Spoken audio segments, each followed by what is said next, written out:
Springdale continuing to upgrade its active transportation system, looking to improve and extend its trails for both bikers and walkers. Well, they sure are, and the city has already secured millions of federal dollars from the U.S. Department of Transportation to help pay for those improvements.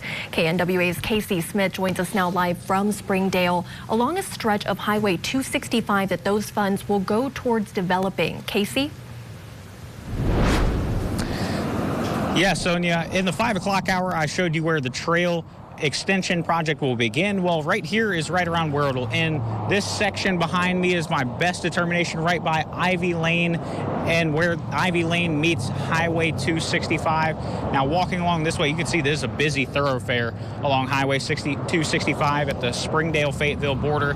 So what are they going to do to overcompensate for that?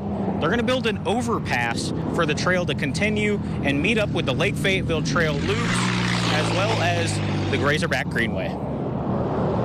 When you're walking south along Dean's Trail, you reach this tunnel that runs under Don Tyson Parkway in Springdale. When you get to the other side, what do you see? You're greeted with a dead end that reroutes you back up a sidewalk that runs parallel to Don Tyson, but that will soon change.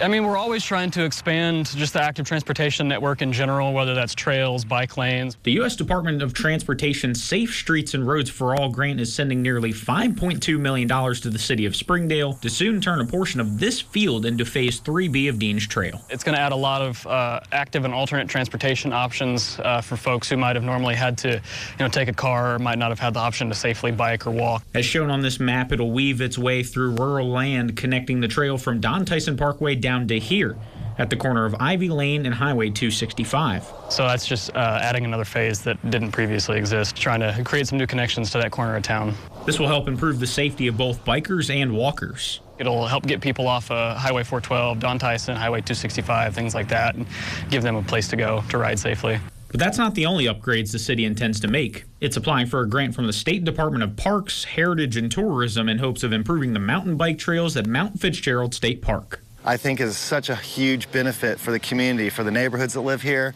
You got moms and dads pushing kids and kids doing the little bike things. I think it's a great way for people to get out, even if they're not an advanced mountain biker or an intermediate biker. Ben Maddox is from New Mexico and travels around the country to bike, surf, and hike. He sees not only a financial benefit with tourists like himself coming to the area to enjoy Northwest Arkansas's trail system, but a health benefit as well. Biking's great because it's a great form of exercise. It's not as hard on the knees as running.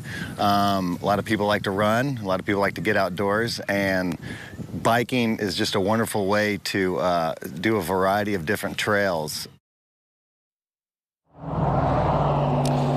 Hill says construction on Phase 3B of Dean's Trail is expected to begin at the beginning of 2025. Reporting live in Springdale, Casey Smith, KNWA Northwest Arkansas News.